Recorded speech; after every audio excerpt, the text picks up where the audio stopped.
Welcome back. Raj Kumar గారు, చంద్రబాబు నాయుడు గారు తీసుకున్న నిర్ణయాల మూలంగా సీమాంధ్రలో తెలుగుదేశం పార్టీ ఈరోజు ఇబ్బందులకు గురవుతుంది. అందువల్లనే చంద్రబాబు నాయుడు గారి నిర్ణయాల్ని అంత గట్టిగా తీసుకోకూడదు అని చంద్రబాబు నాయుడు గారి పట్ల కొంత విముఖంగా తెలుగుదేశం పార్టీ నాయకులు ఆ ప్రాంతంలో ఉన్నారు అనేది వాస్తవమేనా? ఒట్టి మాట అండి, అది లేనే లేదు. ఆ రోజును కూడా కొంతమంది అభిప్రాయాలు అందరినీ అంటే మొత్తం అందరినీ సాధ్యం కాదనుకోండి, అభిప్రాయం తీసుకుని ఏమైనా చేయడం జరిగింది. కానీ ఆయన ఒంటరిగా ఏం చేయలేదు. ఎందుకంటే ఎప్పుడు కూడా రాజకీయాల్లో ఈ రోజుకి బాహాటంగా అనకపోయినా అంతర్గతంగా పార్టీ నాయకులందరూ కూడా బాబు గారి నిర్ణయాలు సరిగ్గా లేవు అని మాట్లాడుకుంటున్నారు. మాట అండి, ఇవాళ పంచాయతీ ఎన్నికల్లో మన ఛానల్స్ లో పత్రికల్లో ఏం పెట్టారు? మొదటి స్థానం బలం పుంజుకున్న తెలుగుదేశం అత్యున్న స్థానాలు గెలిచింది అని అన్నారు. పంచాయతీ మళ్ళీ మాట్లాడేటప్పుడేమో ఆ పంచాయతీ ఎన్నికలు ఎట్లా అంటారు? ఎందుకు గెలిచామండి?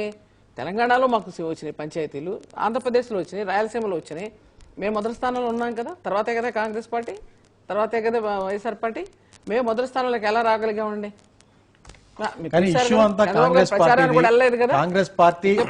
కాబట్టి ఆంధ్రప్రదేశ్ ప్రజానీకం, సీమాంధ్ర ప్రజానీకం చంద్రబాబు గారిని అర్థం చేసుకున్నారు. ఏ పరిస్థితుల్లో ఏ విధమైన ఒత్తిడి వచ్చింది, ఆయన ఏ విధంగా నలిగిపోయారు, ఏ విధంగా సమాధానం చెప్పలేకపోయారు, ఆయన ఏ విధంగా ఎంతమంది ఇబ్బందులు పెట్టారు, ఏ విధంగా తెలంగాణ వాళ్ళు కూడా ఒత్తిడి తీసుకురావడం, అనేక మంది టీఆర్ఎస్ నాయకుడి దగ్గర నుంచి ప్రతి ఒక్కరు కాంగ్రెస్ వరకు ఆయన టార్గెట్ చేసి ఏ విధంగా ఇబ్బందులు పెట్టారో ఇదంతా అర్థం చేసుకుని ఆయన పాదయాత్ర చేసిన తర్వాత కానీ, లేకపోతే ప్రాంతీయ సదస్సులు పెట్టినా కానీ, తర్వాత అనేక విషయాలు గుర్తు తెచ్చుకుని ఈ రాష్ట్రం ఏదైనా బాగుపడాలంటే, అభివృద్ధి చెందాలంటే చంద్రబాబు గారి అనే ఉద్దేశంతోనే పంచాయతీ ఎన్నికల్లో మెజారిటీ తీసుకురావడం జరిగింది. కాబట్టి ఇవాళ కూడా అక్కడేమీ ఆయన మీదేమీ వ్యతిరేకత లేదు, తెలుసా అండి. రెండోది, వారు ఆలోచించేది ఏంటంటే, ఇవాళ కాంగ్రెస్ ఇవాళ వెనక్కి వెళ్తే కనుక లేదు, వెళ్లకుండా ఉందనుకోండి, అట్లానే ఉంది. ఏదైతే తెలంగాణ అనౌన్స్ చేసిందో దాన్ని వెనక్కి తీసుకోలేదనుకోండి, ఏం చేయాలి మనం? తెలంగాణ ఇచ్చిందనే ఉద్దేశంతో ఇచ్చిందనే కదా మనం అందరం చర్చలు పెట్టుకున్నాం. ఇప్పుడు ఏం చేయాలి మనం? కాబట్టి ఈ రెండు ప్రాంతాలకి వాళ్ళు మీరేం న్యాయం చేయబోతున్నారు? ఈ ఆందోళన ఎట్లా తగ్గిస్తారు? ఈ మరణిస్తున్న వాళ్ళని ఎట్లా, ఈ మరణాలను ఎట్లా ఆపుతారు? కాబట్టి ఇదంతా కూడా అభివృద్ధి చేయాలనే దానికోసమే ఇవాళ ఆలోచిస్తున్నారు చంద్రబాబు నాయుడు గారు. తప్పేం లేదు దానిలో. ఇందాక విజయ్ చంద్ర గారు చెప్పినట్టుగా తెలంగాణ ప్రాంతంలో ఇబ్బంది వస్తుంది, ఆల్రెడీ ఒక నిర్ణయానికి కట్టుబడి ఉన్నాం తెలంగాణ ప్రాంతంలో. కాబట్టి ఈ రోజు వ్యతిరేకంగా సీమాంధ్ర కూడా కావాలి. సీమాంధ్ర ఎట్లా వదులుకుంటాం? సీమాంధ్రలో బాగుందండి, జిల్లాలు వచ్చేసినాయండి, మీకు తెలుసు కదా. ఇప్పుడు రికార్డు తెప్పిద్దామా? వ్యంగ్యంగా నమ్మటం కాదు, రికార్డు తెప్పించండి. జిల్లాలు ఎలా వచ్చిందో, పంచాయతీ ఎన్నికల్లో ఎన్ని పంచాయతీలు వచ్చినాయి, ఎవరికి ఎంత వచ్చినా చూడమనండి. వాళ్ళకి వచ్చింది 2 జిల్లాల్లో, మొత్తం 9 జిల్లాల్లో మెజారిటీలో ఉన్నాం. నేను రాజకీయాల్లో వచ్చే ముందండి రాజ్కుమార్ గారు మాట్లాడుతుంటే ఎలా మాట్లాడుతుంది విని నేర్చుకున్నవాడిని అనమాట అండి. ఇప్పుడు ఏమైందంటే కొంచెం దీనివల్ల ఏంటో స్పీడ్ తగ్గింది. కానీ ఒక సంగతి మాత్రం మీకు చెప్పదలుచుకున్నాను, ఇవాళ ఉన్న పరిస్థితుల్లో ఖచ్చితంగా స్పీడ్ తగ్గిందా, తెలుగుదేశం పార్టీ స్పీడ్ తగ్గిందా? ఈవిడ స్పీడ్ తగ్గిందంటే అర్థం ఏంటండి? తెలుగుదేశం స్పీడ్ కూడా తగ్గినట్టే కదా. ఇప్పుడు ఏంటంటే యాక్చువల్గా అండి ఇవాళ అసలు ఆంధ్రాలో ఏం ఇంట్రెస్ట్ లేదండి ఆయనకి. ఎందుకు తెలుసు, మొన్న 18 ఎలక్షన్స్ అప్పుడు ఏమైందండి. ఇప్పుడు దారుణంగా ఎవ్వరు ఇవాళ మీరు ఇందాక నేను ఇంకో సంగతి చెప్తున్నారు, చంద్రబాబు నాయుడు గారు మాట్లాడకూడదు అనుకుంటానండి. ఈ వర్లరామయ్య గారు, ఈ రేవంత్ రెడ్డి గారు, రాజకుమార్ గారు, వీడి కాదు తక్కువే అనుకోండి. ఆ రాజేంద్ర ప్రసాద్ గారు మాట్లాడిట్టు అప్పుడు నేను నాయకుడిని అటాక్ చేస్తాను అనమాట. నా తప్పేం లేదండి. చంద్రబాబు నాయుడు గారు వాళ్ళు జాగ్రత్తగా మాట్లాడితే బాగానే ఉంటుంది. ఉన్నవి లేనివి. పైగా ఇంకో చూడండి, ఇవాళ సుజనా విషయం చెప్తున్నా ఈ రకంగాను, భారతదేశ జనాభాలో అండి 10% తెలుగు వాళ్ళు ఉన్నారన్నారు. అదెక్కడ తప్పండి? ఈ 10%, 15% తర్వాత ఎక్కడి నుంచి వచ్చిందని నాకు అర్థం కాదు. కానీ భారతదేశం జనాభా 20 కోట్లండి. 11 చిల్లర ఉండాలి, కానీ అది 11 అన్నాడు, 10% అండి. అంటే తులసిరెడ్డి గారు, అంటే అంతా కూడా ఎన్నికల కోసమే జరుగుతుంది, ఓట్ల కోసమే జరుగుతున్న రాజకీయం అన్నట్టుగా వస్తున్న వాదన ఎంతమంది కరెక్ట్? సరే, అది ఒక యాంగిల్. కానీ నా అభిప్రాయం ప్రకారము పార్టీల పరంగా, నాయకుల పరంగా సీమాంధ్రలో పరిస్థితి చూస్తే, నాయకుల పరంగా చూస్తే ఈరోజు సీమాంధ్రలో number 1 Kiran Kumar Reddy, number 2 Jaggareddy, number 3 Jaganmohan Reddy, number 4 Chandrababu Naidu. చెప్తాను ఆర్డర్ ఆఫ్ ప్రయారిటీ. వ్యక్తుల పరంగా, పార్టీల పరంగా చూస్తే number 1 YSR party, number 2 Telugu Desam party, number 3 ఆర్ నిల్ కాంగ్రెస్ పార్టీ. సీమాంధ్రలో యాజ్ ఆన్ టుడే నాయకుల పరంగా చూస్తే number 1 Kiran Kumar Reddy, number 2 Jaggareddy, number 3 Jaganmohan Reddy, number 4 Jaggareddy correct అని చెప్పేది. జగ్గారెడ్డి ఈరోజు వచ్చేసి మొత్తం 175 నియోజకవర్గాల్లో ఎక్కడ నిలవన్నాయి కానీ యునానిమస్ గెలిపించే పరిస్థితి ఉంది ఆంధ్రదేశంలో. జయప్రకాష్ రెడ్డి, మెదక్ జయప్రకాష్ రెడ్డి మన జుల్పాలు. కాబట్టి number 1 Kiran Kumar Reddy, number 2 Jaggareddy, number 3 Jaganmohan Reddy. ఎలా ఏ విధంగా నంబర్ సీమాంధ్ర ప్రజల్లో సమైక్యాంధ్రకు ఇంత గట్టిగా ఉన్నారు. నంబర్ 4 చంద్రబాబు నాయుడు. కానీ పార్టీల పరంగా చూస్తే number 1 Jagan party, number 2 Telugu Desam party, number 3 పంచాయతీలు మేము కదా వచ్చాం. మనం వాస్తవాలు చెప్తాం. పంచాయతీలు వచ్చాం కదా. పంచాయతీ ఎన్నికల్లో డెఫినెట్ గా వచ్చేసి పంచాయతీ ఎన్నికల్లో number 1 position number 2 Congress, number 3 Vaikapa. Overall గా రాష్ట్రంలో నంబర్ 1 కాంగ్రెస్. పంచాయతీలో నంబర్ 1 లోకి వచ్చేసాం కదా. ఈ ఇష్యూలో వీళ్ళంత జాగ్రత్తగా బ్యాలెన్స్డ్ గా ఉంటే రేపొద్దున ఏ ప్రాబ్లం వచ్చినా తెలుగుదేశం పార్టీకి అటు వైఎస్ఆర్ ఎమోషనల్ సెంటిమెంట్ వచ్చినప్పుడు నేను ఈ రోజు నీ పొజిషన్ చెప్తున్నాను. ఖచ్చితంగా ఎందుకు జగ్గారెడ్డి పేరు చెప్తున్నా అంటే ఈ రోజు number 1 Kiran Kumar Reddy, he's the hero of Seemandhra. ఎక్కడ పెట్టినా సరే వచ్చేసి నంబర్ 2 ఈవెన్ నంబర్ 2 వచ్చేసి జగ్గారెడ్డి, నంబర్ 3 జగన్మోహన్ రెడ్డి. ఎందుకంటే వాళ్ళు రాజీనామా చేశారు జగన్మోహన్ రెడ్డి కానీ విజయమ్మ గారిని. నంబర్ 4 వచ్చేసి చంద్రబాబు నాయుడుకి ఆయనకి ఉన్న ఇబ్బందులు చెప్పాను నేను. కానీ పార్టీ పరంగా వచ్చేసి ఖచ్చితంగా Jaganmohan Reddy party number 1 place. ఎందుకంటే వాళ్ళు ఇంకా ఏమన్నా కానీ చెప్పేసి సమైక్యాంధ్ర కోసం ఇంకా అయితే పోతే పోతుంది ఏమన్నా కానీ. కానీ నెంబర్ 1 ఎందుకన్నా తెలుసండి, యాక్చువల్ గా చెప్పుకోవాలంటే చిన్న చేంజ్ చెప్తానండి. నెంబర్ 1 ఓన్లీ ఎప్పటికీ వైఎస్ఆర్ కాంగ్రెస్ లీడర్ ఉన్నాడే జగన్మోహన్ రెడ్డి అండి. నెంబర్ 1 ఇప్పుడు ఎందుకు ఇస్తున్నారు తెలుసండి, నేను ముందుగానే ఇచ్చేస్తున్నారు ఎందుకు తెలుసు, నాకు తెలుసు దానికి అర్థం ఏంటో. ఎందుకంటే ఇవాళ 7 o'clock తిరిగితే చాలా సార్ రిజిగ్నేషన్ అనమాట. అందుకు నెంబర్ 1 అయిపోతాడు కదా అని ఉద్దేశం తప్ప సీఎం గారు ఛాన్స్ ఉండొచ్చు కదండి. నెంబర్ 1 అవ్వాలంటే రాజీనామా చేయకుండానే ఇప్పటికే నెంబర్ 1 పొజిషన్ లో ఉన్నారు అదే ఆయన ఉద్దేశం.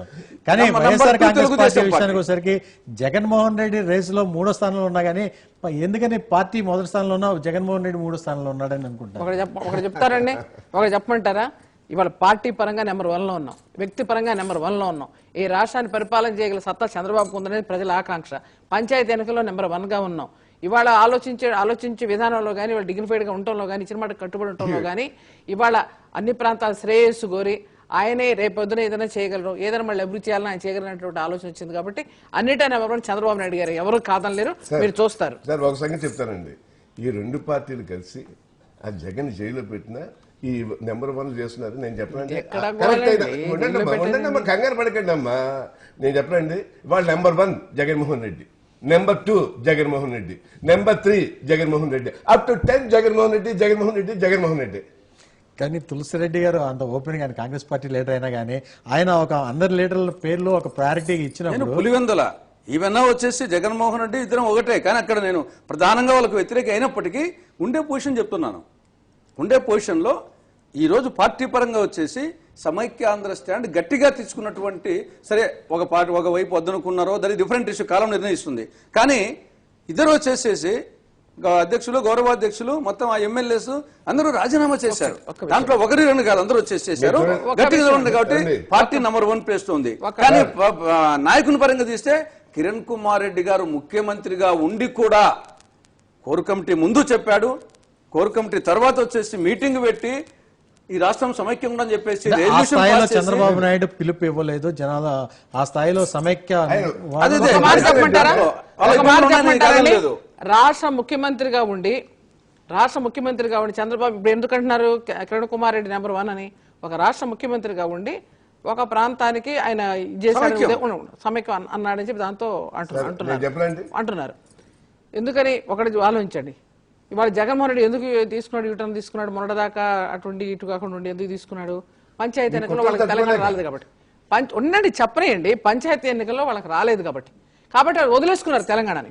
మేము అట్లా కాదు, మేము బలపడ్డాం. మా పాదయాత్ర బాగా జరిగింది, మా మీటింగ్లు బాగా జరిగినాయి, ప్రాంతీయులు బ్రహ్మాండంగా జరిగింది. అన్ని పత్రికలు రాశాయి, అన్ని ఛానల్ రాశాయి, అన్ని ఛానల్లో పత్రికలు చూపించారు ఇన్ని పంచాయతీలు తెలంగాణలో కూడా చంద్రబాబు గారు బాగా వచ్చాయని. కాబట్టి మేము తెలంగాణను ఎందుకు వదులుకోవాలండి? ఆంధ్ర రాష్ట్రం మొత్తానికి చంద్రబాబు గారు లీడర్ ఉన్నారు తప్ప ఒక ప్రాంతానికి కాదు. ఆయన మాజీ మంత్రి ఇవాళ మాజీ సీఎంగా ఉన్నా, ఇవాళ ప్రతిపక్ష నాయకుడుగా ఉన్నా 3 ప్రాంతాలకి ఉన్నారు ఆయన. ఇవాళ ఆయన ముఖ్యమంత్రిగా 9 ఏళ్ళు చేసినా 3 ప్రాంతాలకు చేస్తున్నారు ఆయన. ఇవాళ అందుకని ప్రజల అర్థం చేసుకున్నారు కాబట్టి మేము ఇవాళ నెంబర్ 1 గా ఉన్నాం. సార్ ఉన్నది ఆయన కాబట్టి తెలంగాణలో మాకు ఉంది కాబట్టి చెప్పండి. తెలంగాణలో ఉన్నాం కాబట్టి తెలంగాణ ప్రాంతంలో నెంబర్ 1 కేసీఆర్ అండి, నెంబర్ 2 ఈ రెండు పార్టీలు కూడా ఇక్కడ లేదండి. ఖచ్చితంగా చూడండి రాబోయే కాలంలో. మీరు నెంబర్ 2 జగన్మోహన్ రెడ్డి అంటున్నారు, తెలంగాణలో నెంబర్ 3 అని చెప్పుకోవడానికి కూడా ఎవరు లీడర్ లేని పరిస్థితిలో వైఎస్ఆర్ కాంగ్రెస్ పార్టీ. ఎందుకంటే పరిస్థితుల్లో అలా రెండు పార్టీలు చేస్తున్నటువంటి మహత్తరమైన ఏదంటారు కేకేలు కొట్టలు అంటారు చూసారా, ఆ కాంబినేషన్ చేస్తున్నటువంటి పార్టీలు ఆ విధంగా క్యాన్వాసింగ్ చేస్తున్నారు అనమాట అండి. ఇవాళ చూడండి, అంటే వేరే పార్టీ నాయకులు క్యాన్వాసింగ్ చేయగల మీ పార్టీ నాయకులు బయటకు వచ్చి వాళ్ళు బహాటంగా తెలంగాణ ప్రాంతానికి వ్యతిరేకంగా వీళ్ళు పనిచేస్తున్నారు కాబట్టి మేము ఉండలేమంటూ బయటకు వచ్చిన కొండా సురేఖ గాని మహేందర్ రెడ్డి గాని. లేదండి, లేదు, కాదు వారు మీరు అర్థం చేశారో లేదు, వారు 6 నెలల నుంచి వెళ్ళిపోవాలని ఉద్దేశంతో ఉంటూ 6 నెలల నుంచి ఇచ్చేస్తున్నప్పుడు 2 సార్లు జైల్లో కలిసినప్పుడు మీరు ఇలాగా కాదు ఇలా సమస్య పరిష్కారం చేస్తున్నా కూడా అదును చూసి ఏంటంటే ఇలా ఏదో వంక కావాలి కదా, ఒక నాయకురాలు బయటకు వెళ్ళిపోవాలంటే వంక రావాలి. ఇప్పటికీ మేము అమ్మాయి ఆవిడని బాగానే గౌరవిస్తాం. ఆవిడ దాకా చూస్తే ఆ దక్కిన వాళ్ళ గురించి మేము పెద్ద మాట్లాడుకోవాల్సిన అంత సీన్ ఉన్న వాళ్ళు ఎవరు లేరనుకోండి. ఇలా ఉంటాయి. ఇదేంటి మూమెంటరీ. ఈ మూమెంటరీలో ఇంకా మేము ఎవరు సురేఖ గురించి మాత్రం మా పార్టీలో ఆవిడ అలా వెళ్ళటం వరకు మేము బాధ కలిగింది, ఎప్పటికీ బాధపడ్డాం గౌరవంతో అనమాట. అంతేగాని ఆవిడ వెళ్ళేటప్పుడు కూడా ఏమో 4-5 మాట్లాడినా కూడా ఆవిడ విజ్ఞతకి వదిలేస్తుంటాం. తెలంగాణలో మీకు గట్టిగా పాకెట్స్ గెలవసే పాకెట్స్ లేవు కాబట్టి సమైక్య నినాదం తీసుకుంటే సమైక్య కనీసం ఆ 13 జిల్లాల్లో అయినా బలపడొచ్చు అనే ఉద్దేశం ప్రధాన కారణం. అంటే ఈ కుట్రల పార్టీలకి రాజకీయ ఊహ్యాలు ఉంటాయన్నమాట. మా పార్టీలకు ఊహ్యాలు ఏమి ఉండకుండా మామూలుగా ఉంటామని ఎవరికి రగ తగ్గటువంటి వీళ్ళిద్దరినీ దిమ్మ తిరిగిపోయిన సోనియా గాంధీ ఏం చేయాలో బోధపడక ఇది ఇక్కడే మీరు చెప్పండి. అంటే ఈ పార్టీలన్నీ కూడా ఇప్పుడు ఏదో ఒక ఇష్యూ సమైక్య ఇష్యూ తీసుకుని ప్రజల్లోకి వెళ్తున్నారంటే కేవలం అది రాజకీయాల కోసమేనంటారా, లేదంటే మీరు చెప్తున్న స్వచ్ఛందంగా ముందుకు వచ్చి జనాల్లోకి వెళ్ళి అన్ని పార్టీలు కూడా ఉన్న పరిస్థితి ఉందంటారా?